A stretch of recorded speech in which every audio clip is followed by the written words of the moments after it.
Had a crazy experience, man. Had a crazy experience.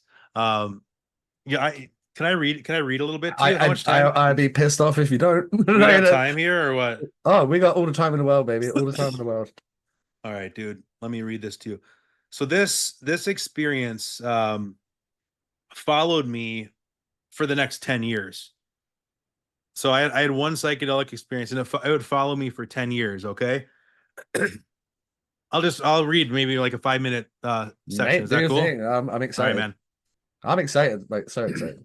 All right. So get the picture here. I'm oh, page. So I'm a junior in college.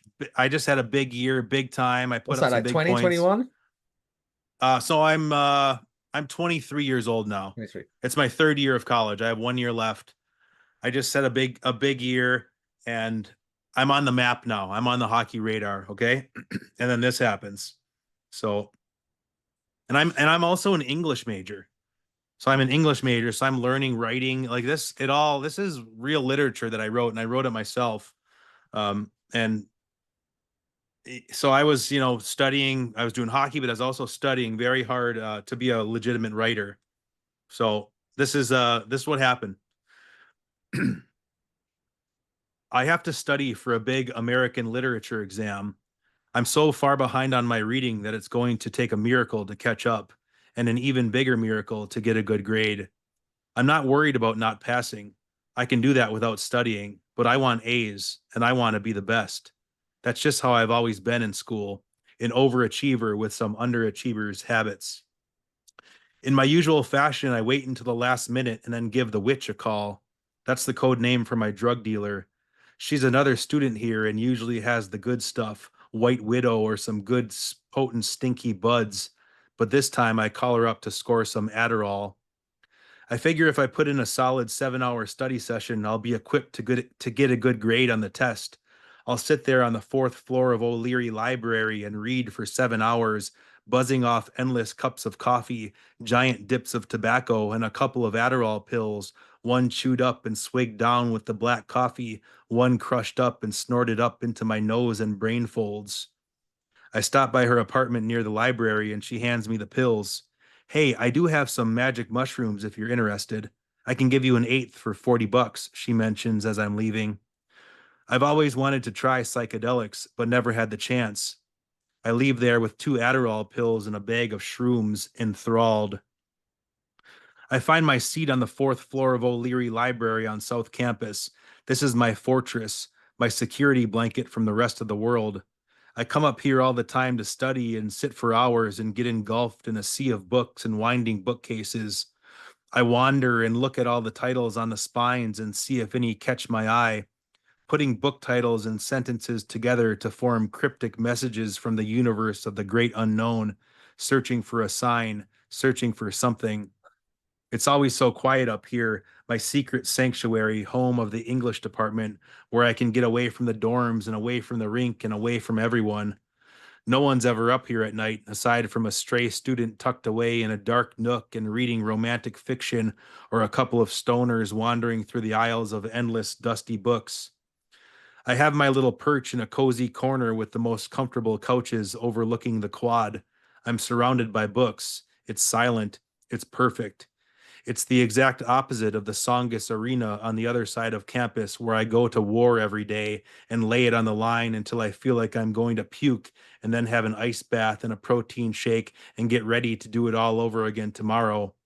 And I love the grind. I love the hard practices on Monday and Tuesday. I love the bag skates.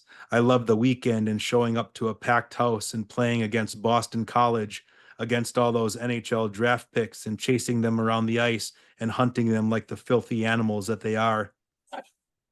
I exist in this dichotomy between savagery on the hockey rink and competing at the highest level in college athletics against the best teams in the country, being the most feared and most physical player on the ice, then showing up to class on Monday and sitting through Poetry 101 and personal reflective writing with Dr. Roberts, where I pour out my heart and bleed all over the page. This is where I learn to write, where I learn that I can write, that I have a voice.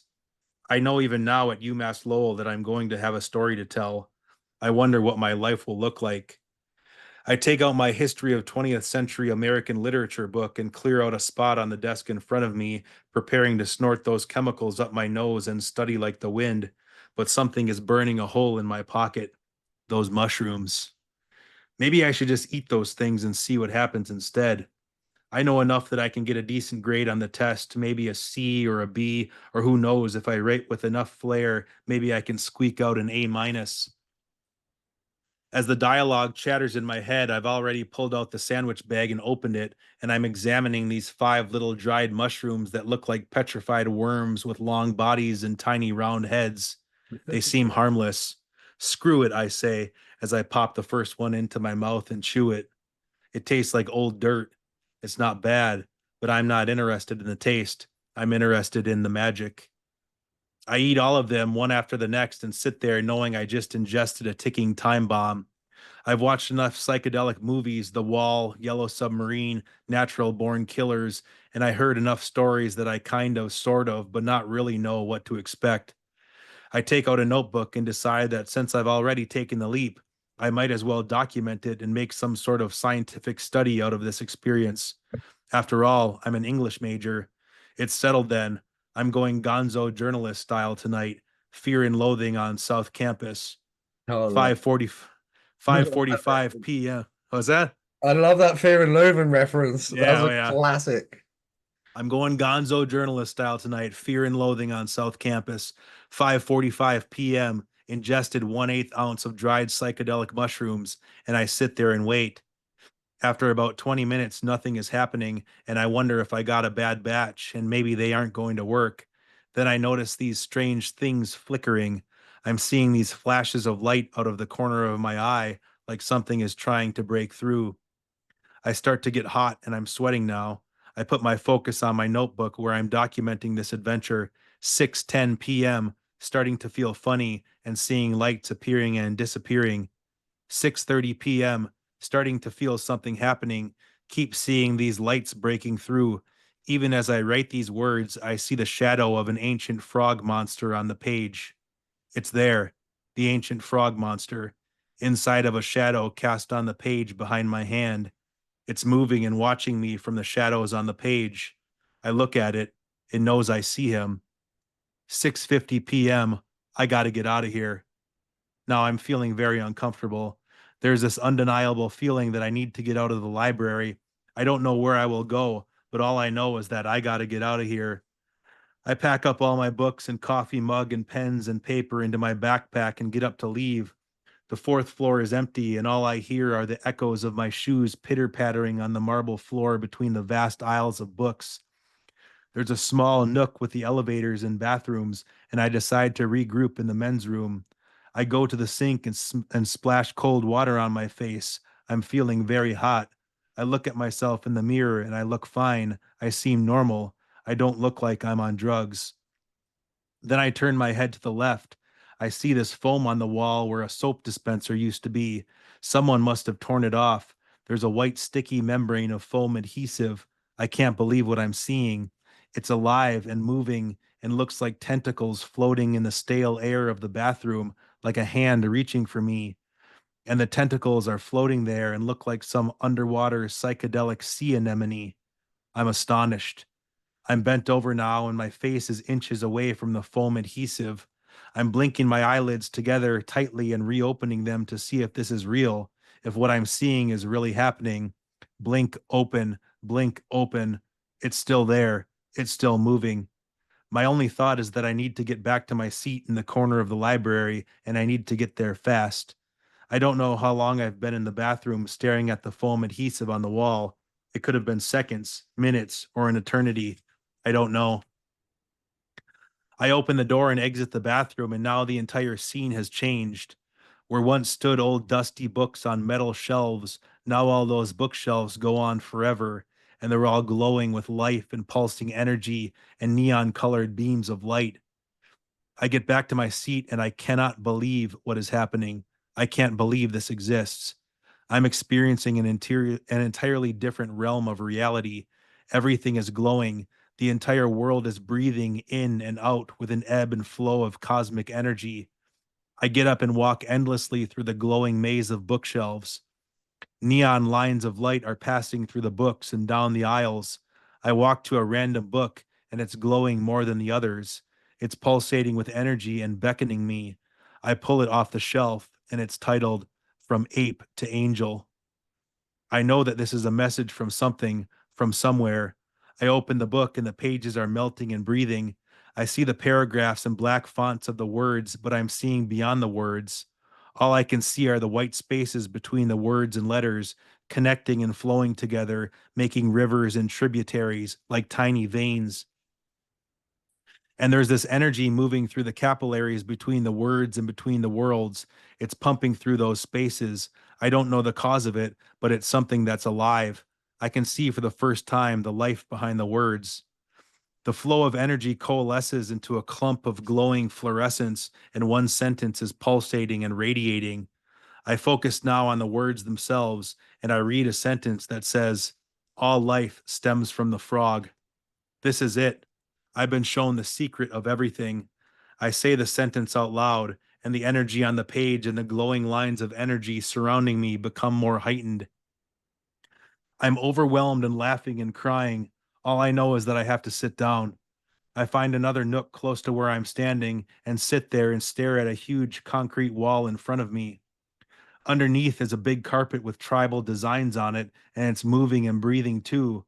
I'm sitting there and staring at this concrete wall, and I'm taken all the way back to the beginning of time, through that magic carpet, through that magic carpet, through those ancient epics, to the start of everything, the beginning of life itself.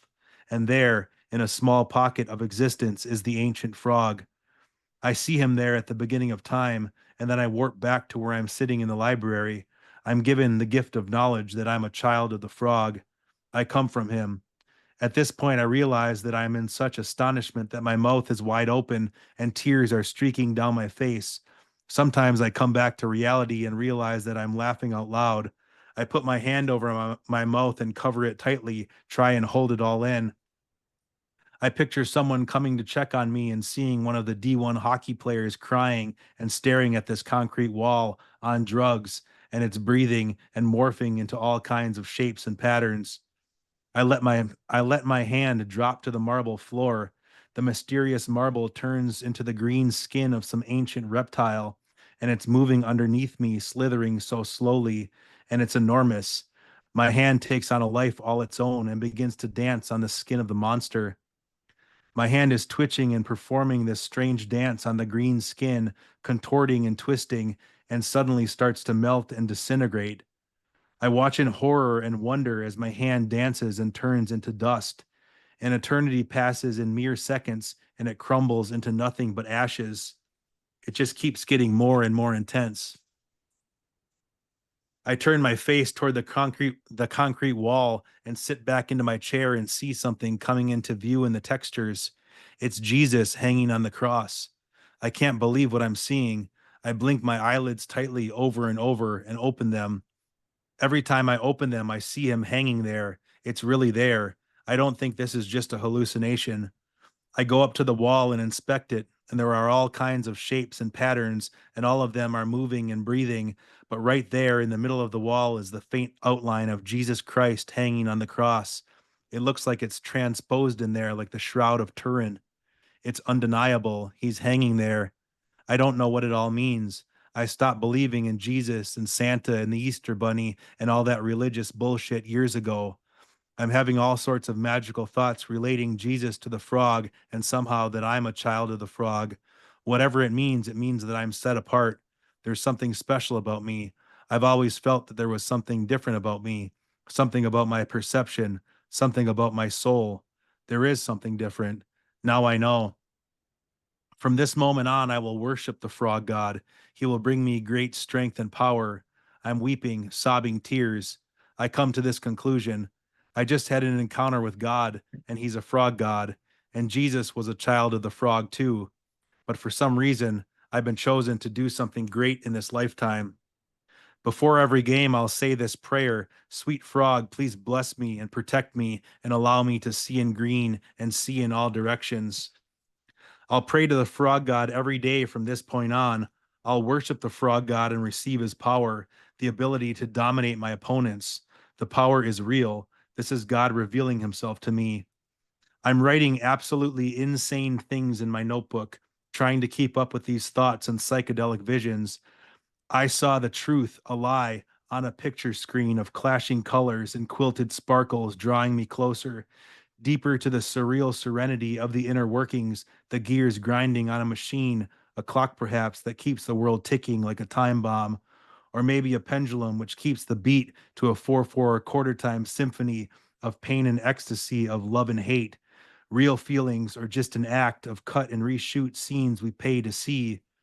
I saw the dragon's silhouette probing and pushing on the screen. I saw the flow of the tower of knowledge soaring upward, people floating, try and take hold but slipping away. Is it the lubricant that keeps the machine running, or that which keeps us from taking hold and slipping? I feel like I'm slipping deep down that rabbit hole. At 10 of 9, I ate 7 6-inch stems. Approximately 5 hours later, for reasons unknown, three angels taught me how to attain one vision of infinite zero. I write, I write, I write. And right as I finish the last sentence on the page, something so strange happens and it signals the end of my trip. As I pass between worlds, a thought comes into my mind that says closing time. And at the exact moment that I think and write the word closing time, an echo of someone yells up the stairwell, closing time. And it's said so slowly and dramatically and bizarrely that it causes my heart to skip a beat.